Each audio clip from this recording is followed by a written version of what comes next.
बिस्मिल्लाहिर्रहमानिर्रहीम। मैं हमायूं से बोल रहा, मेरे दोस्तों मेरे भाइयों, ਅਸੀਂ ਅੱਜ ਪੀਰ ਗਣੀ ਰੋਡ ਤੇ ਬੈਠੇ ਹੋਏ ਹਾਂ ਤੇ ਮੇਰੇ ਨਾਲ ਰਾਣਾ ਅਦੀਬ ਸਾਹਿਬ ਬੈਠੇ ਨੇ, ਨਾਲ ਰਾਣਾ ਅਰਸ਼ਾਦ ਸਾਹਿਬ ਬੈਠੇ ਨੇ, ਪਿੱਛੇ ਜਾਨਾ ਜੀ ਆਪਣਾ ਨਵਾਬ ਖਾਂ ਬੈਠਾ ਹੈ, ਜਾਨਾ ਜੀ ਪਠਾਨ, ਸਾਡੀ ਦਿਲ ਤੇ ਸਾਡੀ ਜਾਨ, ਨਾਲ ਮਿਰਜ਼ਾ ਸਾਹਿਬ ਬੈਠੇ ਨੇ ਤੇ ਆ ਸਾਡਾ ਬੇਲੀ ਵੀ ਹੈਗਾ ਤੇ ਇਹ ਅੱਜ ਆਇਆ ਬੈਠਾ ਹੈ ਇੱਥੇ ਸੁਭਾ ਦਾ ਤੇ ਇੱਥੇ ਨਾਲ ਹੀ ਨਾ ਜੀ ਯਾਸੀਨ ਬਾਹਰ ਯਾਸੀਨ ਦੇ ਮਿਰਚਾਂ ਜਿਹੜੀਆਂ ਨਾ ਉਜੜ ਗਈਆਂ ਐਵੇਂ ਜੀ।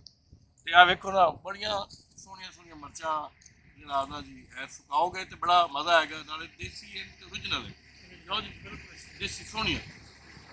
ਇਹ ਆਇਆ ਵੀ ਮੈਂ 1000 ਰੁਪਏ ਦਿਓ, ਅਸੀਂ ਆਖਿਆ ਵੀ ਰਾਜ ਸਾਹਿਬ ਨੇ ਆਖਿਆ ਵੀ ਤੂੰ ਮਿਰਚਾਂ ਤੋੜ ਲਿਆ ਤੇ ਅਸੀਂ ਲੈ ਲੈਂਦੇ ਆ ਠੀਕ ਹੈ ਜੀ। तो भी कितनी देर लगी तेरी मिर्चा तोड़? 6 घंटे। कितनियां तोड़ियां नहीं? हो गया 3 किलो 724 ग्राम। ਤੇ ਹੁਣ ਆਪਾਂ ਰਾਣਾ ਸਾਹਿਬ ਕੋਲ ਪੈਸੇ ਲੈਣੇ ਨੇ। ਪੈਸੇ ਲੈਣੇ। ਤੇ ਰਾਣਾ ਸਾਹਿਬ ਜਿਹੜੀ ਗੱਲ ਕਰਦੇ ਨੇ ਉਹ ਕੀ ਗੱਲ ਹੈ? ਵੱਟੇ ਨਹਿਰ ਸੱਟਣ ਵਾਲੀ ਕਿਹੜੀ ਗੱਲ ਹੈ? ਉਹਨੇ ਜੋ ਦਾਂਗੇ ਨਵੀਂ ਕਰ ਲੈਂਦੇ ਆ ਜੇ ਆਪਾਂ ਨਹਿਰ 4 ਵੱਟੇ ਸੱਟੀਏ ਮਰਜ਼ਾ ਹੀ ਠੀਕ ਹੈ।